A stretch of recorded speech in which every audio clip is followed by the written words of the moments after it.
hosting like a commentator, absolutely. Commentator, yeah. He's probably done a I knew couple he hundred did now. a stint of living off the grid. Okay. Which, again, I heard about, in a radio interview. Right. Which his retelling of some of that was very funny. Do you know either of these subjects, Russell Brand or Ben Shapiro? Well, Russell Brand, the actor. Mm-hmm. I mean, I know who he is. All right. Yeah. Well, Ben Doug, Shapiro, it I'm sounds sure. like you've got your feet firmly planted on the ground where this is concerned. I'm very curious to hear what you think of this show because, again, like This American Life, this is a massive, in the realm of podcasts, it's absolutely massive. Enough that you said you were aware that he had this podcast called the Joe Rogan Experience.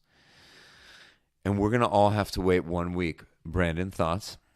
I mean, I'm very excited. It's also just strap in. You're in for a long ride. This is not a lunchtime listen. So I'm excited for Doug to suffer. Well, Doug, we have a whole week. That's true. So much can get done in a week. Well, guys, we don't have a game this week because it's a very long episode. And, Doug, whenever I'm with you, I feel like a young child, traipsing through Verdant Park playing a game. I'm sure Brandon feels the same way. Let's just put in at the end of this episode 30 seconds of teenage girls crying. Okay. Let's, after our final music, I'm just going to have teenage girls silently crying.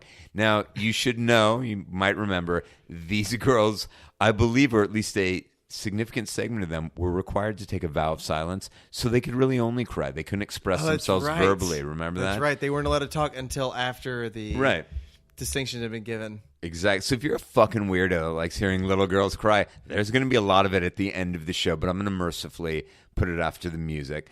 So, folks, I mean, that's how much we love you. We're doing weird shit like that just for you. Also, Brandon is becoming kind of an Ira Glass-esque character where he goes, hey, it should just be sounds of girls crying. And we jump up and go, you got it. Done, Brandon. It's here for you. Before you sign off, will you just describe your shirt for our listeners? And I want to know if you already have it memorized. I probably do. Harkening back to one of our earlier episodes, which was Hello from the Magic Tavern, which was not a hit with Doug. He will even still bring it up now. At a recent family gathering, and again, his daughter, my niece, loves this show, as do I. I'm a big fan of the show. And Doug just kind of launched into how much he disliked it. And he was having a little bit of fun. My shirt is actually a gift from... Me, I'm Brandon. That's right. Was this last Christmas or Correct. birthday? Okay. Last Christmas. So last Christmas, Doug got me a shirt. Now... Brandon got me a shirt. You guys are both just so interchangeable to me. I love you both so much, so equally. Sure. That Last you're really Christmas, the same person. I gave you mine. Yeah, but the very next day, Doug, I threw it away. I don't know if you're aware of that. It's uncomfortable that he's finding out about that now on the podcast. But I'm glad we're having a chance to talk about it.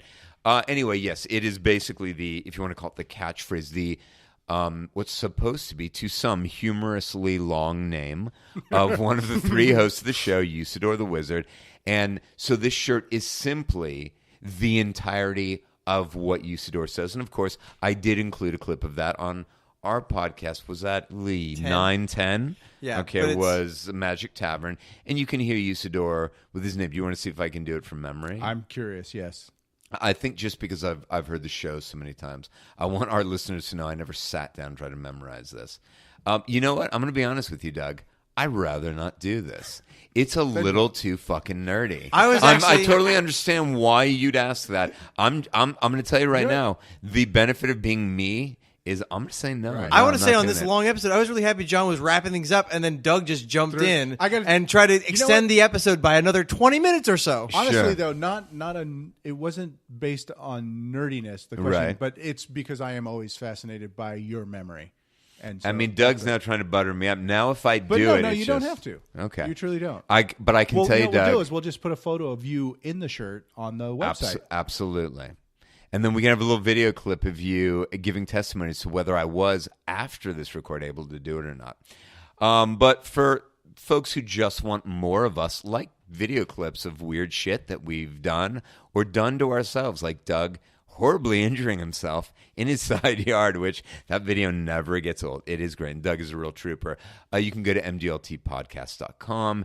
You can communicate with us there via our Contact Us button, or just do it the old-fashioned way by going to mdltpodcast@gmail.com. We also have an awesome Twitter. Brandon, that's at MDLT Podcasts. Makes complete sense. And Doug, we got a great Facebook page at MDLT Podcast. It's that simple, folks. You don't have to do anything. So unified. So unified. Speaking of unified, I'm going to speak on behalf of everyone when I say thank you as always for putting up with our rambling nonsense and letting us into your head and your hearts. So keep listening, keep exploring. You can bet your sweet, sweet ass we're going to keep making Doug listen to podcasts. Bye-bye. Adios, muchachos.